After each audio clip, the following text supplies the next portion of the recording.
Hey guys, my name is Matt. I work for a company called Xpands. I'm head of product development there, so thanks for coming. It's my first time speaking at TechEd, so go easy on me. Basically today, Windows Azure Acid Test. It's a bit of a cryptic title, but basically it's about pushing Azure to its paces, high performance WCF, and various other things associated with large scalable applications. So it's just as a first start, people actually have a deployment production ready in Azure, just a show of hands, just so I can. There's a few, okay, and more than 10 instances on those production instances.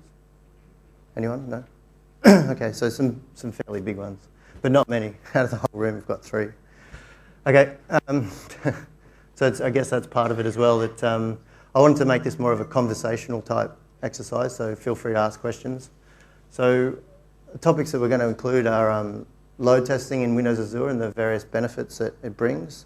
So some people may not have thought of different ways they can use Windows Azure rather than just an application running in the cloud. You can use it for testing or load testing or various other things. So I wanted to discuss horizontal scalability and stateful computing, which sometimes gets people going, all right, stateful computing in Azure, okay. And high performance WCF. So they're the 3 topics basically that I wanted to cover. The intended audience, as I say, is enterprise architects, developers, and people who love Azure. I don't know how many of those there are actually out there on the planet, but I'm sure there are somewhere. So, the agenda overview. So basically, what we're going to cover is, what is Azure? I'm sure most of you already know that already, but I've got a few different takes on things. The goals of a load test. So what I intend to achieve by executing our load test in Azure.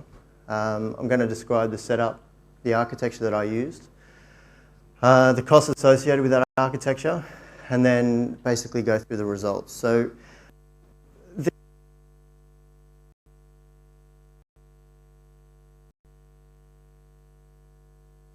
the presentation is really, it's a journey. Yeah? So I was told we basically wanted to test our platform and how it would test under load. So 10,000 concurrent users was what we were going for, and about 200,000 plus transactions a minute.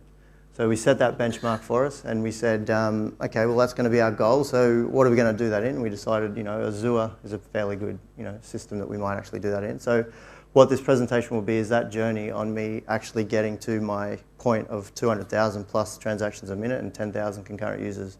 I'm going to show you guys some of the things that I had to go through to actually get that to happen, and hopefully you guys can take that away in your careers and your jobs and actually use that information.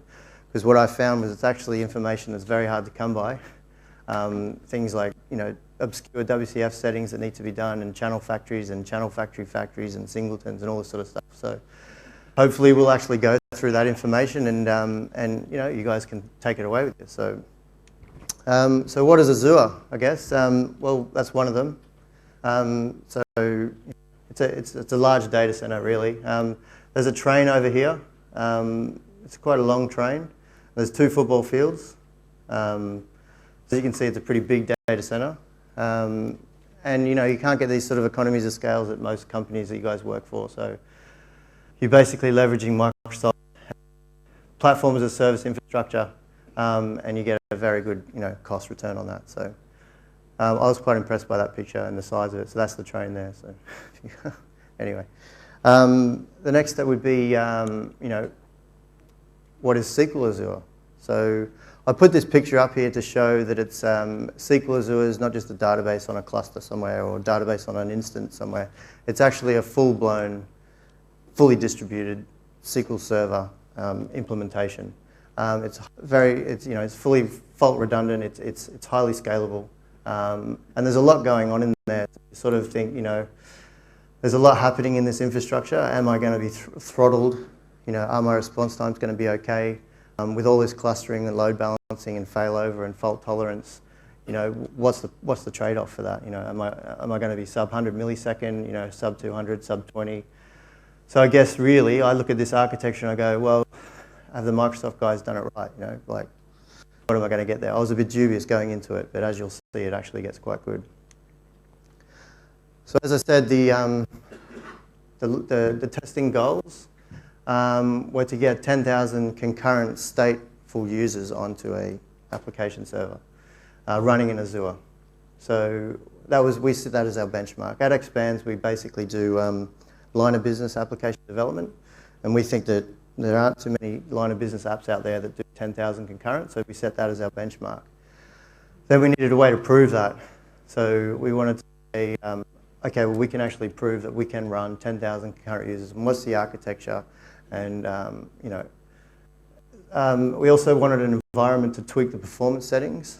So there aren't, like in companies I've worked for in the past, there hasn't been, you usually get a little test server over in some obscure subnet somewhere, and they say, well, you can have that to test and load test, and the production ready stuff is, it's full blown, it's on a, high performance network, but the test stuff generally, out again, that's right. I think it comes in and out, so. Yeah, you don't get the same sort of quality, so you can't actually load stuff up, to a point where you actually 100% know that my application is going to perform under load. So we wanted an environment that would allow us to tweak the settings when we were running it at high loads. So once you get past, 200, 300, 400 requests per second on an ASP.NET or an IIS box, then you start to really run into issues. And you really need to start worrying about throttling, like you've got 16 concurrent users as a default setting in WCF. All these sorts of things that you don't become aware of when you really start ramping things up.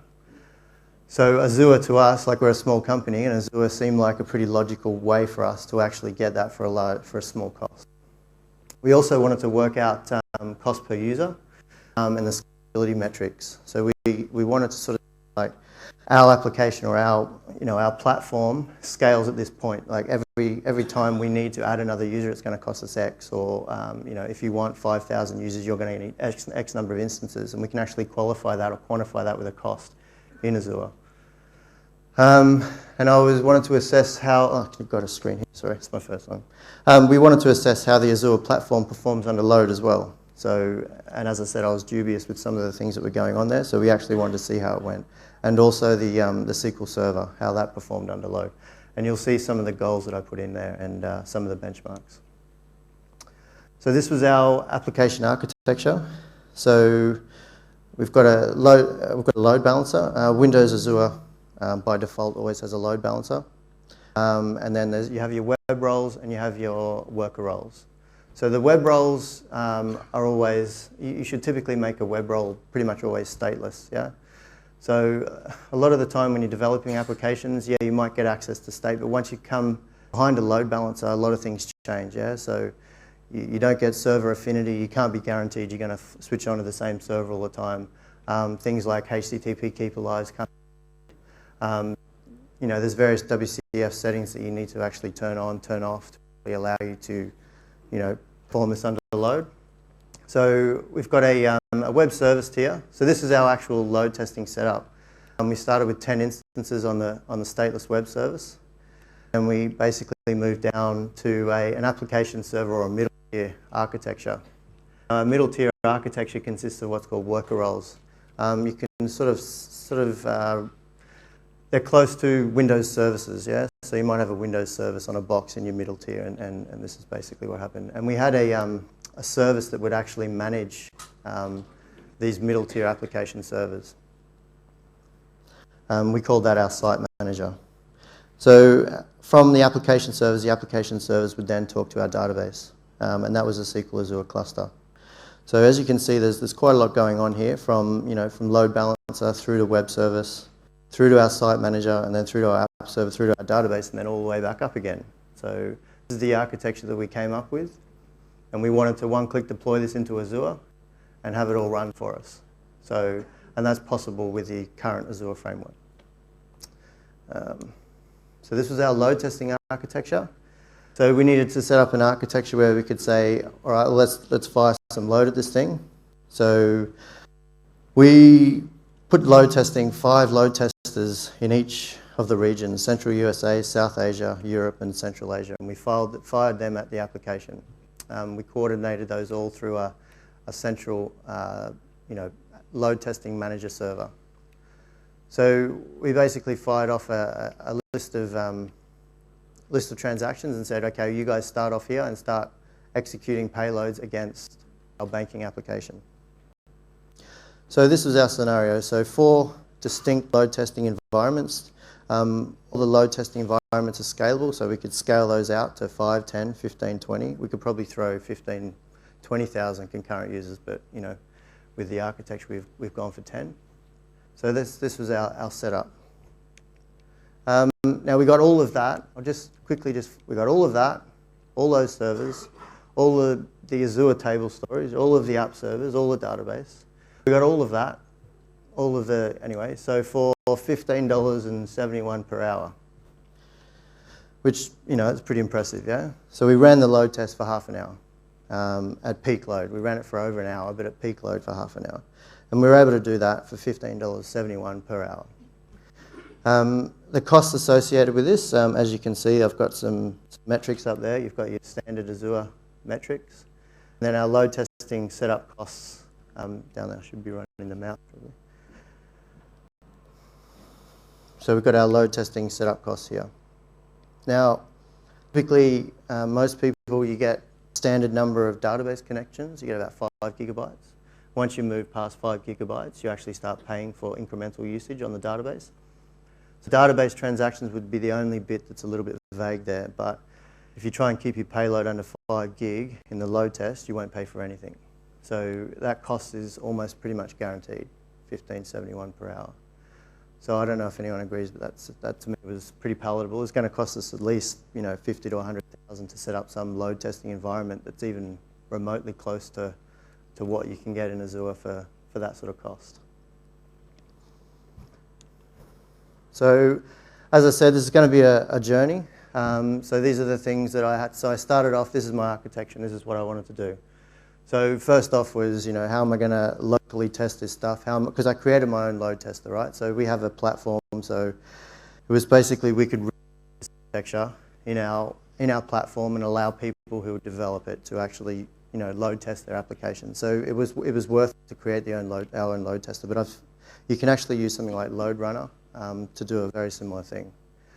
So we needed to test the application in the load tester. So, you know, that's all my instances running up in local debug, which is, you know, pretty cool. It's one of the best things about Windows Azure. I personally think that the local debug environment is so similar to what it is in the actual real environment. None of the other cloud providers can give you that flexibility. Microsoft's always had really good tooling support. And they go again with the local debug environment. I found it pretty faultless. One of the biggest problems is you can't, so when you start really scaling things up, you have to run local debug on a local machine. That's what they say anyway, but there's ways around that. So once you start, you know, moving into 20 instances, you start running out of memory very quickly, yeah? So we needed a way to remote debug that, yeah? So put it on a server, connect to the local instance, like a VM or something, and then start remote debugging. So just as a quick tip for you guys out there, you can use what's called port forwarding. So it'll only listen on 127.0.0.1. So if you port forward from your local machine all the requests to the local instance, then you'll actually be able to, you know, debug remotely. And you just install something like Putty or Bitwise, and then do a port forward for that. So that took me a while to figure that out. Azure said basically, no, you can't do any remote debugging, but you can actually do it. You can obviously do all the things like IntelliSense, IntelliTrace through the Azure Fabric, but with 25-minute deployments, half an hour deployment sometimes to get what you've just fixed in code and then put it up into Azure, it does become a bit tedious. So you need a way of being able to quickly, rapidly iterate on that. So these are the sorts of things you can do. So this was our very simple banking application. So we needed an application that we could test our system on. So we had a very, very simple banking. We had transactions table. We had an accounts table, which is accounts table. We had a users table and a billing address book and some billers.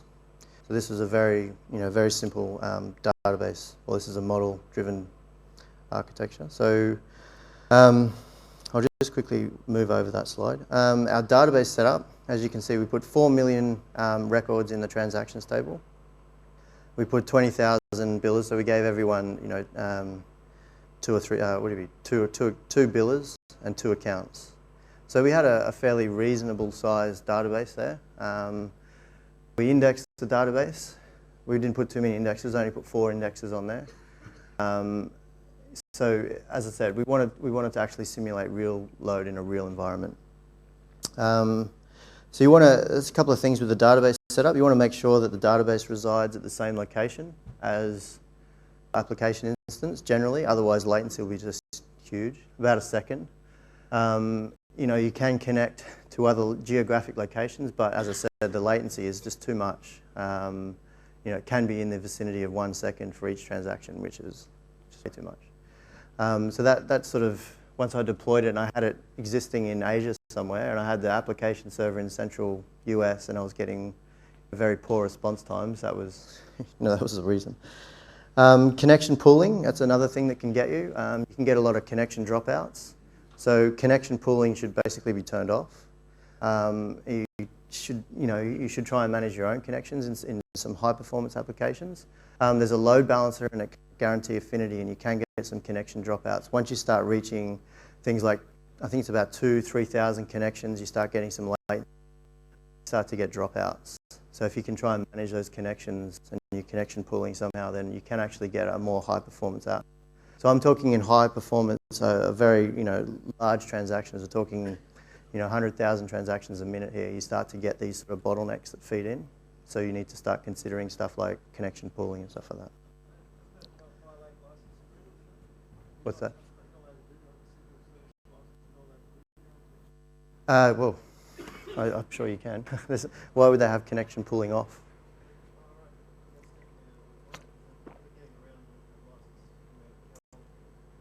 No.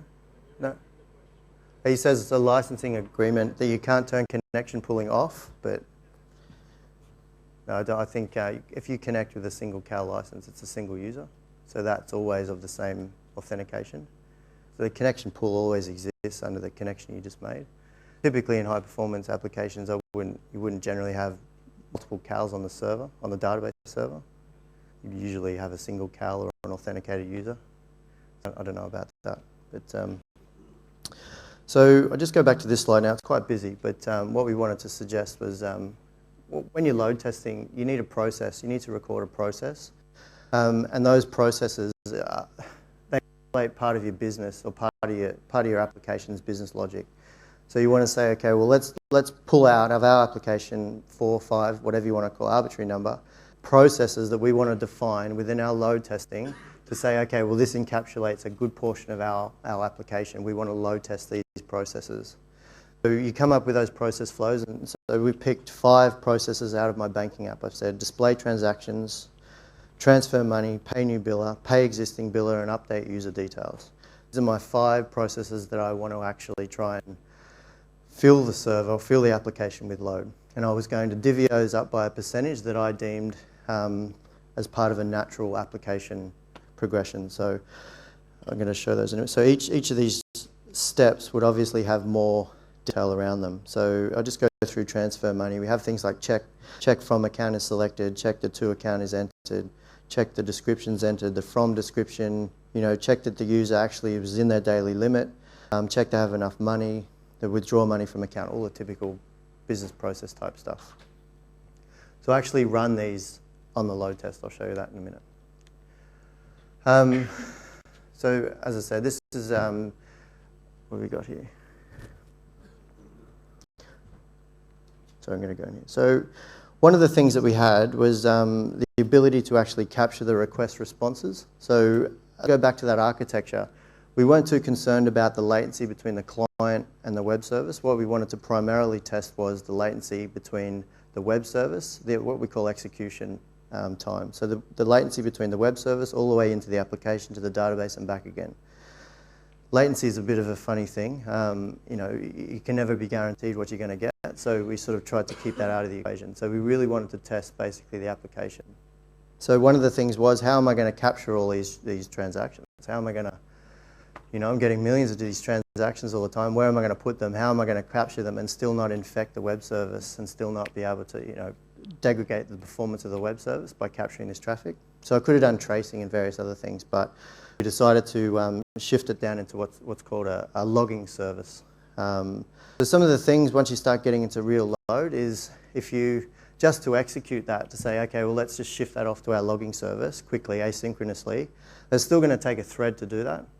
So if we shift that request off asynchronously off and say, okay, you go away and do that, and that's a quick sort of, very, very quick, it's still going to need a thread. And a lot of the times you'll use the thread pool, the native thread pool that actually operates under, IIS, or so you can quickly build that up. If you execute maybe 100, 200 asynchronous threads, you can quickly build up that thread pool, and then you start getting degradation in performance. So you either want to make a decision to either lift the thread pool or actually stay out of it altogether if you're doing things like logging and this sort of capture response stuff. One of the great tools that comes with SQL, Azure, with Windows Azure is table storage. So the table storage stuff, for you guys that don't know, is it's a NoSQL implementation done by Microsoft.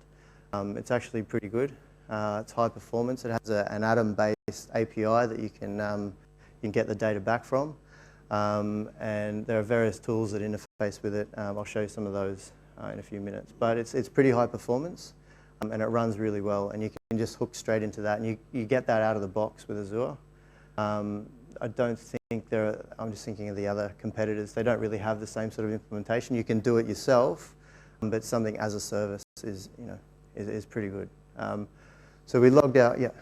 Did you go with the managing the threads yourself just to lower the cost instead of going, for example, via queues? We wanted to keep out of all that sort of stuff, out of the queues, and typically, from my perception, if you start going into queues and you start getting into the service bus stuff, the costs then start to go out of control, yeah? So once you start hitting the enterprise service or the ESB or the service bus, I've forgotten what the Azure term is, but you actually have these costs associated per transaction. And it's really hard to work out what that's going to be. So we made a conscious decision to try and stay out of that area. Now, Microsoft have said they're going to actually try and improve that, the billing side of things. But you could rapidly go out of control if you start getting into queuing and start. So if you can try and keep out of that. So we just, basically created more threads. And if we needed more instances, we'd go for more instances. It's actually a cheaper and a better way of us actually working out the cost. So that was sort of our decision, yeah. So where are we at? So SQL Azure table storage. Couple of issues. You need to batch the requests. If you don't batch the requests to SQL Azure table storage, you can actually get quite a lot of latency or quite a lot of, it takes a lot of time to actually batch the request up and send it. I think it's about 10 milliseconds. So you're trying to batch them in lots of 10 and 50, between 10 and 50. It doesn't get any better. The linear graph basically curves off at about between 20 and 50 transactions batched off. And yeah, so that's one of the things. Thread.start instead of the thread.queue use a work item. So the thread pool.queue use a work item will consume it. So then your web service can no longer, threads to actually consume the service that it's actually asking for. Datetime.now. If you do a datetime.now and put it in a variable and then do some work and then another datetime.now, it's only accurate to about 15 milliseconds. So if you're trying to work this stuff out and you're trying to get really accurate performance data, use datetime.now. Use a stopwatch class, because stopwatch class is much more accurate. So that was something I was always getting 15 milliseconds for everything. And it was 0 or 15 milliseconds. It was like, I don't know why I'm getting 0 response times. But the reason was because datetime.now, the start time and the end time were exactly the same, because there was no difference. Yeah, so that was one of the little gotchas I had. Windows Azure has some really cool logging and diagnostic capabilities straight out of the box. You go in there. This is the code, if you can see that. But it's really simple. This slide deck is available online. It's basically just creating I think there's a static class there called diagnostic monitor configuration, and you just start the diagnostic monitor. You feed into it some what do you call them? Some counters. So the counter names up there, they look exactly the same as the counters that you typically have in Performance Monitor, and they do operate exactly the same. Now, logging and diagnostics, turn that on and it logs every single diagnostic for how much you've configured, be it 5 minutes, be it 5 seconds, be it whatever, for every single instance you have. So every one of those instances that I had then, we actually have live performance data coming through that I can actually look at and go, what is this service doing? I can, I was going to do the demo later, but I actually switched that now. I've actually got a load test running now. It's doing 1,000 concurrent users. I just wanted to show you guys just some code quickly.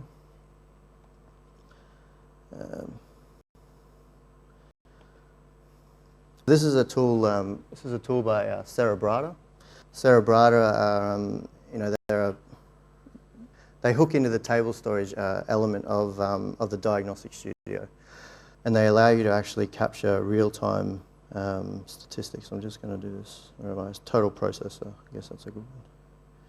Okay. So what we got here is total processor. So as you can see there, I've got all my web servers at the top. I'll do a mouse. I've got all my web servers here. I've got all my my session managers or my app servers, and I've got my site manager. And I can turn all those off if I want. I can basically, okay, what are my web servers doing? How are they performing? So I can see I'm getting 20% CPU utilization, or probably, I've got average statistics up here. Average for that's about 5.9. So they're not working very hard. They're doing 1,000 concurrent. There's 5 instances currently running. I can show you that quickly. So this is our, the screen's very small. This is our current Azure implementation. So this is what we're currently running. We've got 5 web service instances, and we've got 4 app servers and a site manager. So, and this is the statistics we're getting back from that. So we're currently, this will update every 5 minutes and show me this. So I can rapidly sort of work out how I'm performing, where I need to adjust my instance counts and all that sort of stuff. So that some of the other statistics that I actually put in there were, I got requests per second. So requests per second, so we're roughly running at about 40 requests per second on each instance, which isn't very much. I was getting about 400 requests per second, so timesing that by 10, getting about 400. I was peaking at about 400 requests per second. Now it seems as though an Azure instance will peak at about 400 requests per second. Now I have no idea what that is, but it looks like that's about the threshold. A large instance is about 400. It doesn't matter actually. Even an extra large, a huge, whatever it is, peaks at about 400 requests per second. So that seems to be. I've asked the guys in Redmond to possibly come up with an explanation. Their explanation was, we fired 5,000 requests. We fire 5,000 requests per second at it. And I asked them, well, did you have any latency behind that execution? Was it just, return true? You can iterate quickly. You can have those 5,000 requests. They don't actually operate. They might have, the execution might have been 5,000 requests. But if you put some latency in there, you're actually going to start hitting some 400 millisecond bottlenecks. So yeah, so there are requests per second. So the Cerebrata tool, I think you can do it in SCOM as well, like Systems Operation Manager now has a hook into table storage. So I'll just quickly show you. Sorry, I should have had this up already. So there's the other tool this guy does is the table storage. So here's your tables. Open up. So we have our performance, our WAD performance counter table.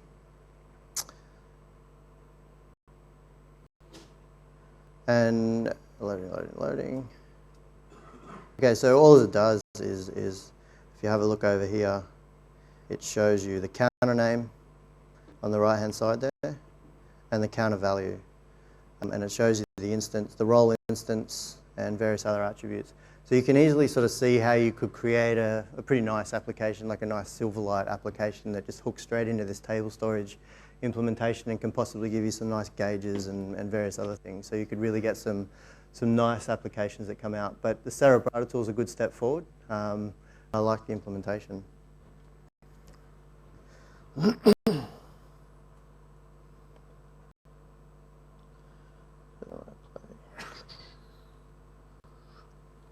Okay, so load test results, first cut. So what did I get? I did 5 large web services, 1 large site manager, 5 large session managers, and then 4 geographic locations. So I ran it for 32 minutes. I did 1.89 million transactions, which was an average of 60,000 odd transactions. I got 70 millisecond response times, which I believe is pretty good. Sub 100 milliseconds, that's what we were sort of aiming for. But my average CPU utilization was about 30%. So there was, something wrong there. So it wasn't enough. So we wanted to try more. So at this stage, it was an investigation as to primarily why am I only getting 30% response times? As hard as I can possibly do it. So somewhere along the line, something was telling me, something was saying, well, you're only allowed this much through this gate. So that was an investigation. So step 1, WCF web services. I'm pretty sure a lot of people know this, but they're not multi-threaded by default. They are per call by default, but they're not multi-threaded. So per call generally gives you a degree of multi-threading, but it's typically not multi-threaded by default. If you want to create a singleton or some sort of per session or per service, then you basically need to actually create it as multi-threaded. There's a whole heap of throttling services. So service throttling, you've got max concurrent sessions, max concurrent instances, and max concurrent calls. So the current instances, so that doesn't mean a whole lot if you're a singleton. Max concurrent calls, you want to leave these settings. You don't just want to bump them up to 10,000, where you'll start to get a DOS type arrangement. If you just go, I just want 10,000 concurrent, then you will, because the Azure load balancer doesn't actually do DOS detection. It's not stateful. So you'd have to do a degree of what's called stateful packet inspection, and they say they don't do that. So they actually push it back to the application developer to say, well, you guys need to manage your DOS, how your DOS attacks work and all that, or potentially how the DOS attacks could happen. And they say you do that through the throttling controls that we provided in either WCF services or some of the other stuff through IAS. Another thing was, I don't know if you guys have used channel factories, but a way of creating a proxy. It's a way of creating a proxy to a service, So typically you can add a service reference and do all that sort of stuff. But under the covers, you're typically using channel factories to do that. And when you create those on the fly, so if I've got a channel factory and I want to open it to connect to another service, there's only 10 concurrent connections ever at any one time available to you. So if you do I'll explain that in a minute, but we'll explain the singleton to singleton service, or what's called service hopping, and I'll explain that in the next couple of slides. But what I found was we were being limited by maximum number of open connections that we could have at any one time. Hence the reason I'm only getting like a 30% CPU utilization, because it's actually saying no and then rejecting you, no, rejecting you. All my connections are now starved. So another thing is the TCP, the connection management attribute. You want to adjust the maximum concurrent connections. So if you're thinking of doing more than, I think it's 16 concurrent connections at any one time, you need to start adjusting that figure. Otherwise, you're going to get server timeouts. The MSDN for the system.net max connections, they make a recommendation for 12 times the number of CPU cores. They do, yeah. And I guess in this instance, it's okay to kind of deviate from that? Well, I haven't noticed. Yeah, I guess it's all about how you do it. You tweak the setting, and you have a look. They make a recommendation, but how many people are actually going to proactively go and monitor what their application is through load testing? And then it's the typical Microsoft prescriptive way that they do things. We'll default everything, and you wish there was some sort of turbo boost button or something. It's like Jeremy Clarkson went into this car and he's setting all these, sets like 9 buttons to get the thing to work, how he wants it to work before he can actually drive it. And it's like WCF, you gotta set all these settings before you can actually get the thing to actually perform at a high performance degree. You wish there was some setting that just said, right, turbo mode me or something, I don't know, make me, I know what I'm doing, I'm not a child. So we got here, so Azure load balancing is not throttling connections. They have a thing called service point manager, .default connection limit, and that sits inside the web role. And what that does is the same thing as the connection management stuff does. So that'll actually, it's a degree of throttling that you have to look out for. Avoid closing factory connections and stuff in finally blocks. This was a big one for me. So the garbage, if the server's working really hard, a garbage collector will typically, it won't come in and interject if the load is too high. Yeah. So not all the time. You find this in some instances. So if you're closing connections in finally blocks and it's a very high executing method, then it can actually give you some degradation because it's still waiting for the garbage collector to come round and actually finalize that block and actually pull you out of it. And therefore you've still got an open connection. So whether or not it's good or bad practice, it may be better to do both and have some sort of if I'm already null or if I'm already closed, and don't worry about closing me. But I did notice that if I was closing connections in finally blocks, the garbage collector would take its time to come back and actually close me out of that block.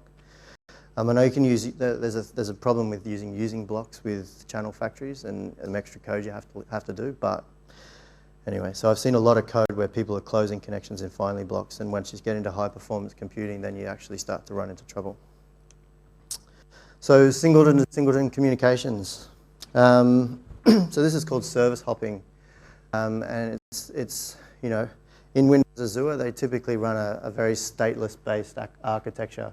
So if you want to start doing you know, stateful architectures, then there's not a whole lot out there for you to do it, and you start to run into all these issues around channel factories and factories and all this sort of stuff. So run out of connections very quickly. So say if I've got a 1 second delay in service 2, and I've got a whole heap of services coming into service 1 saying, okay, well, give me something in service 2, yeah, and return it.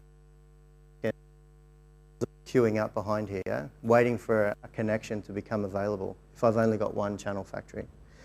So, and you've also got a default connection limit of 16. So you rapidly run out of connections, yeah? So the solution is what's called a channel factory. The latest implementation of .NET supposedly has this actually built into it. It's inside the client base class. I don't know why you have to have a channel factory, but it seems the way it is. So what you do is you create maybe 100 channel factories on the fly at the start, and actually gives you 1,000 open connections at any one time. But I guess that actually brings a whole heap of other issues around how do you actually manage those channel factories. You know, how do you do your concurrency around checking that that channel factory is actually open? How do you get the best channel factory? So it started off a bit of a journey on how do you create a high performance channel factory. And you sort of wish, you go, why isn't there something out of the box that just does this for me? So some of the things that we came across using things like parallel link and concurrent collections. Now, I started in my channel factory using things like parallel link. You know, some people love it. It's good for, it's a horses for courses thing. Parallel link is good for asynchronously executing something that's a long-running task, yeah? So if you've got, say, a collection, call it 1 million numbers in it, yeah? And you want to iterate over that collection of numbers, you'd think, I thought maybe parallel link would be the way to go, but it's actually not. It's actually quicker to iterate over a standard collection than it is to use parallel link, because once it fires up, it has to create all these delegates and has to create all these various different things. Actually, the initialization cost of creating something like parallel link is actually more than actually iterating over the collection. But if you've got a long-running task, then it definitely makes sense. Yeah, so something that's 100 milliseconds, and you want to actually iterate that to find it, then parallel link would actually be a good thing. Concurrent collections, I found it. I think they're still in a beta personally. Have you guys seen the parallel concurrent connections? They came out in .NET 4. What it allows you to do is create a collection and allow like a list as a parallel list or a parallel queue, and you set the max number of concurrent connections inside it, and it'll perform all your syncing and your sync locking, and adding something into the collection will do all that for you. In my experience, it didn't work so well. Maybe I got it wrong, but I'm still not sold on the concurrent or the parallel collections and all that sort of stuff at the moment. So once I got all that stuff out of the way, we basically came up with the following. We did 10 large web services, 1 extra large site manager, and 8 large session managers. So we had, 10, 18, 19 instances. And we ran it for about 30 minutes. And as you can see, the number there, which is 39 milliseconds. So that's a pretty good response time, considering within that were things like checking the available balance, going to the database, sometimes 2 and 3 times in one transaction. Some of them were more lightweight transactions, but I believe that anything sub 100 milliseconds in this regard in a cloud-based architecture is pretty solid, yeah. And you guys can get that anytime, I think. So it just shows you that the Azure platform is actually quite a high-performance platform, and they haven't got a lot of fluff in there, and it looks like they've actually done quite a good job. So.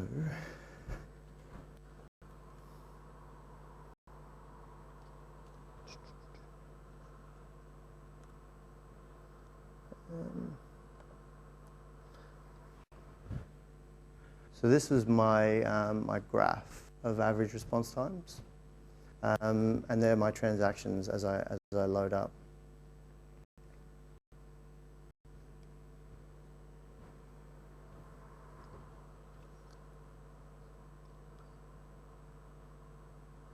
So as you can see, the response times are fairly consistent, which is great. It's just great news.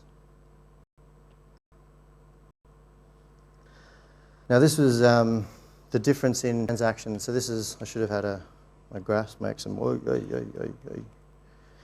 This was the difference in the adjustments that I made and the actual increases in performance that were seen. So default WCF settings and 5 instances got me about 55,000 transactions a minute. I did the default WCF settings plus 10 instances, and I didn't get a whole lot more.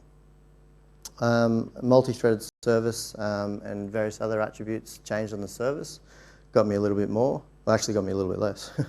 That's the session context. That's a lot of connection timed out because of the service affinity. It was basically saying, I don't know where that service is anymore.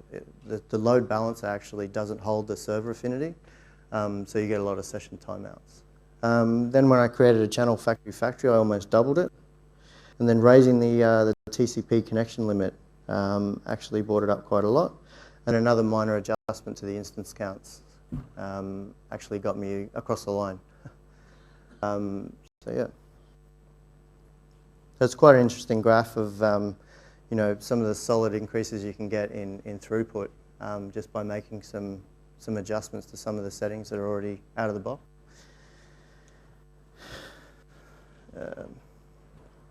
So yeah, we've done a demonstration of, where are we at? Yeah, showed those. Okay, cool. Okay, so that pretty much brings me to about the conclusion of what I wanted to talk about. At the end of the day, it was more of a discussion on WCF and Azure.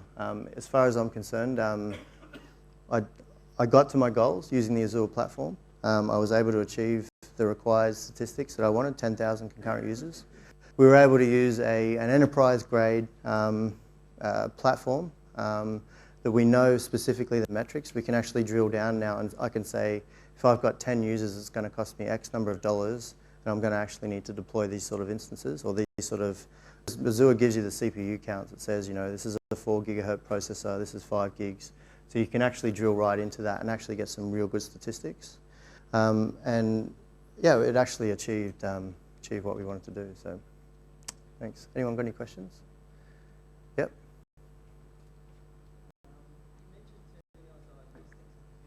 Uh-huh.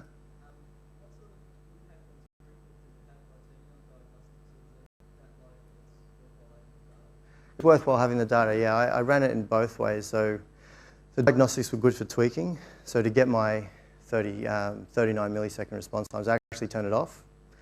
Yes, it does degrade the performance slightly. There is a trace watcher that actually operates on each of the instances that actually is going to consume bandwidth. And it actually consumes bandwidth, and it actually consumes CPU as well, yeah. So we actually had a very lightweight statistics counter that actually counted in and just clocked the numbers up. And that allowed us to get the sort of transactions per minute we were looking for. That's sort of how we did it. We had a sort of an I am sort of testing this mode and I am actually going for it mode. So yeah. Anyone else? Just wanted to check those WCF attribute settings again. Mm-hmm.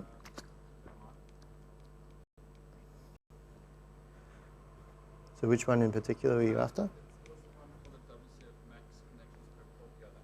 Yeah. So this can actually go in your app config or your web.config. Yeah, they should. I think every slide from every tech ed session is online, so you should be able to get. There's also should be a video of this as well. So, and anyone who wants code or any help through anything, then happy to help you out. But yeah, anyone else? Yep. In the summary, you had 0.014% error rate. Yeah. They were connection timeouts. Yeah. Sorry. In the slide. Have you finished with the settings? I'll just take us back to that. Yeah, I had a 0.014% connection error. I believe, I don't know, I still have to investigate those. What I was looking for is a less than 0.5% to 1% error rate, which I was okay with.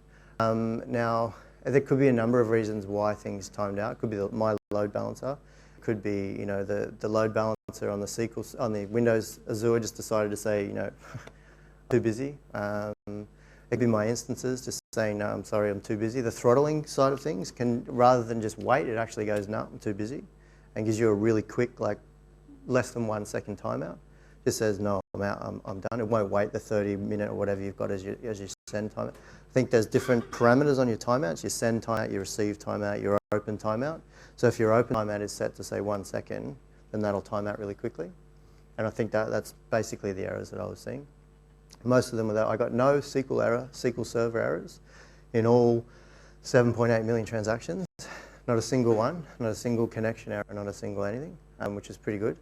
I got no .NET errors. It was mostly to do with IIS. The next goal in the load test, the next iteration, I'm possibly going to look at using, say, the net TCP endpoint for WCF. But that may have its own issues as well. Mainly the load balancer. Like TCP is it's a session protocol, so it does have reliable sessions. So I'm not 100% sure what that's actually going to do once you start hitting a load balancer. So we sort of have to work through some of those issues, but it should be pretty easy. So to do .NET TCP connections for really high performing do in Azure, you just front a worker role. And you just turn on an endpoint and say on port whatever 10,000, and you've pretty much you just create a service host, and you're up and running with a high performance TCP endpoint. If you own both ends, then it's actually probably a pretty good way to go sometimes. Yeah. Have you thought about using Traffic Manager, so in the next version of it to sort of test geo? Because you've got some geo testing there. Geo testing was more about it was more about the load tester not saying, oh, they've got too many connections from one port here, I'm gonna reject you. So I thought if I spread it over a decent amount of the world, then I might actually be able to fool it, and I might actually go, yeah, okay, right. Because I did start off in one and just had 10 in one, and I was getting some unusual things, so I decided to spread that out. Actually worked a lot better. It actually looked like a real app then, I think. So I see the Microsoft guy here. Anyone else? Okay, great. Well, probably yeah. Well, it allowed us to tweak the settings, yeah? So that was the biggest thing. So as I said, it's almost impossible for us to get this sort of infrastructure in a lab somewhere, yeah? So we're not a big enough company. We don't have the resources. It would cost, hundreds of thousands of dollars to even get close. And we still wouldn't have anything that was a benchmark. Like now I can say, okay, we use Azure. That's our benchmark, our container for our application and our infrastructure. You can pretty much go and replicate the same thing if you really want to, if you build the same sort of architecture. You should get the same sort of response times as we did. Rather than us saying, okay, well, we put 20 servers in a room somewhere, they go, what were they, HPs? What kind of SCSI RAIDs did they have? What sort of, NIC cards did they have? What sort of bandwidth did you have? There's lots of, we didn't want to have to do that. So we basically said, we'll go with Azure, and, the rest is sort of Yeah, yeah, yeah. Yeah, I mean, that's exactly what you're doing. And that's actually a well understood concept. Mm-hmm. Sort of framework and stuff like that. Yep. You should kind of make that as when you have this learning CPU, you get this quality. Right, okay. Yeah, yeah, well, definitely. I think Don't really know that much about quality settings. I know more about quads through networking, yeah. So quality of service through prioritizing ports, not necessarily about. Personally, I don't know enough about it. Yeah, maybe we can chat afterwards. Is that it? Yep. Pardon me. Sorry. Yeah. So how do we access the database? So it was typically an ADO connection. Yeah. So we used ADO.NET. No store procedures. To keep the transactions pretty lightweight, but one of the processes that I described before was bringing back 1,000 transactions. Yeah, we maxed it out at 1,000. So it was bringing back 1,000 transactions at any one point, which is a lot. So I think we started off by saying select 100, and then do that 5 or 6 times, and bring back 500, like a page. You know how you can page through something. We tried to simulate quite a real load. But obviously those sort of transactions might have taken 120 milliseconds, and some of the more lightweights might have taken 20 milliseconds. But we wanted an overall holistic view of what it's actually happening. Yeah, we didn't use stored procedures, so we kept it all in the application server. So it was actually quite a good result, personally. Anyone else? Yep. Mm-hmm.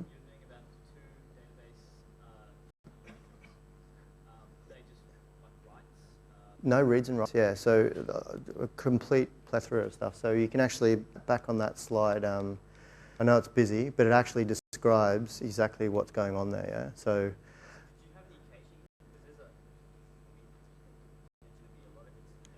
there is caching built into our framework, yeah. There is some caching, yeah. Yeah. So if it's already there, it's not going to go back and get it. So there was reads and writes. So when you write a transaction record, it's going to stamp the transaction record with an ID, with a GUID. And that's a write. And also when you transfer money, it's actually going to write the new account balance and all that sort of stuff. But obviously in some of the other processes, it already has you in memory, so it knows already what your account balance is. So it doesn't see you as dirty at that point.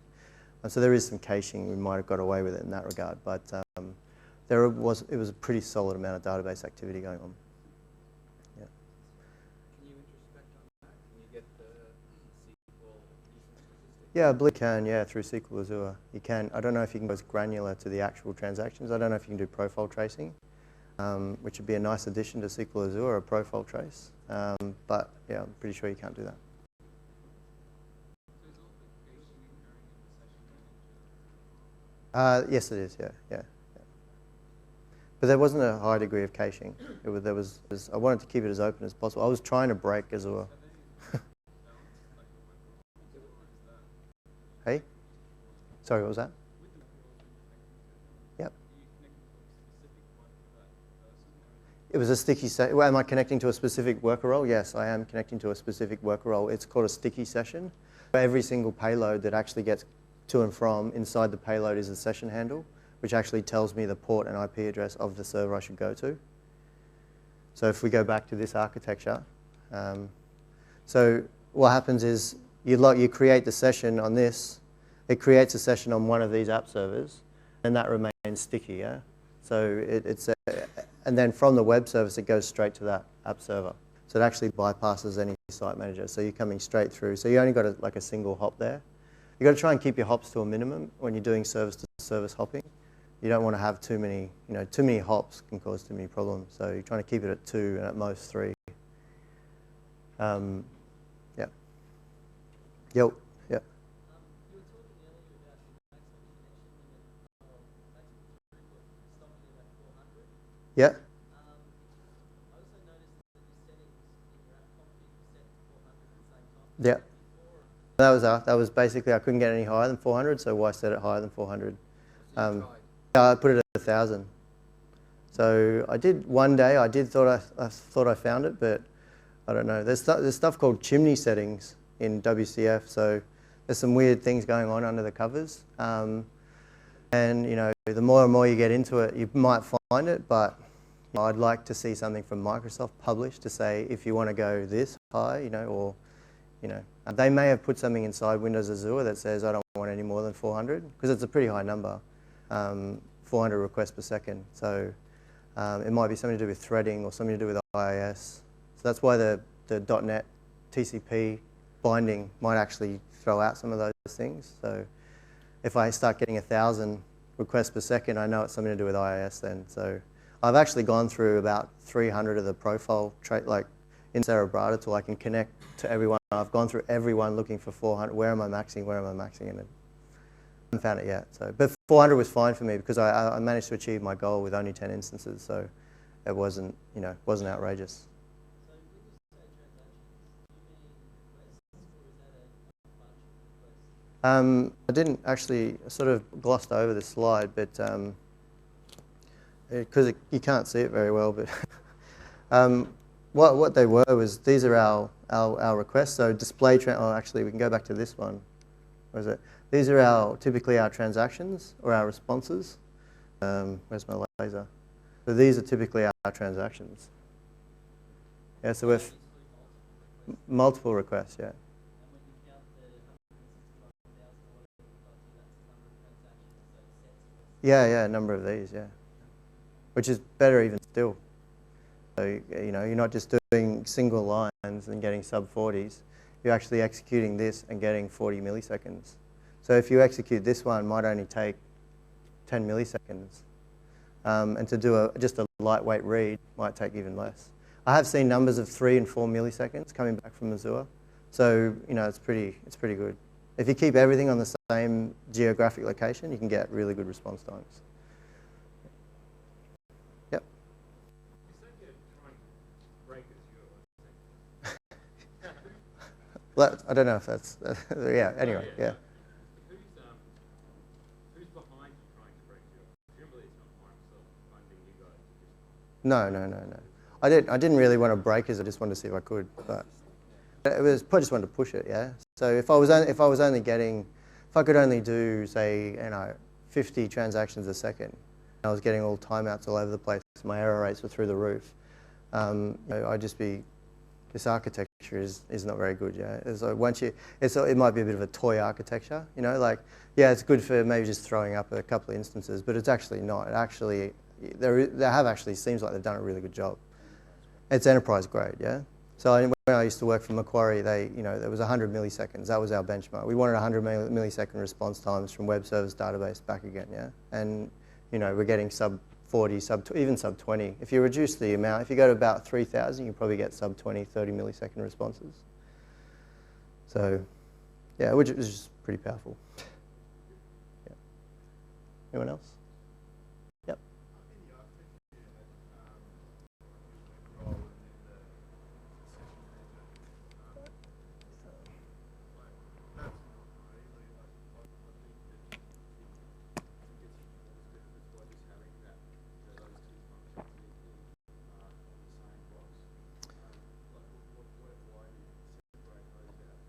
Which ones? The So your WCF line, yep. this is your web services. Mm-hmm. Your session manager. Yep. So a request is going through those to the database. So you mean this site manager, this one box here? No, the session. Oh yeah. It's all about distributed architecture at one point. Yeah, you can throw your web service into a DMZ or something and front that. You got DOS attack prevention. You've got numerous benefits. So it's all about, could have done it a million ways. As anything with IT, you can do it 100 different ways. Yeah, but this architecture is our architecture for our platform. And we just want to prove it. Whether it's right or wrong is completely up for debate. We wanted to have this sort of architecture tested on Azure. So, and that was basically the long and short of it. Yep. Was there a reason you chose to deploy it in different data centers and not in one Infinity area?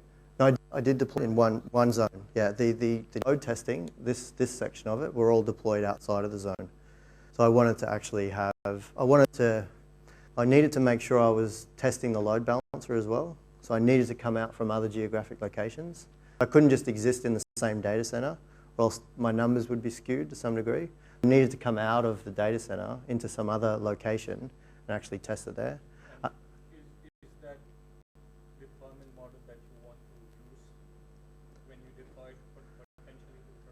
Not the testing infrastructure. The testing infrastructure is something else, but you could definitely do that, yeah. And that would be another test we would have to do. If we looked at maybe having different application servers in different zones, we would then need to orchestrate another test to see how that performed. But you can do that with Azure, yeah? So there's no reason why you can't. You can create affinity zones and put various different things into it, and you can do it with both the database and the worker roles and web roles. Yep. Great. So I kept the content fairly short because I thought there'd be quite a lot of questions. So it sounds like we've done that. So I guess that's it. Thanks. Yeah, sure. Do you want to come? You can come out and see me if you want. Yeah, yeah. All right. Thanks, guys. Appreciate it. So the slides will be on the site or something? Yeah, yeah. I believe every site is going up. Yeah, yeah. Thanks, mate. Cheers.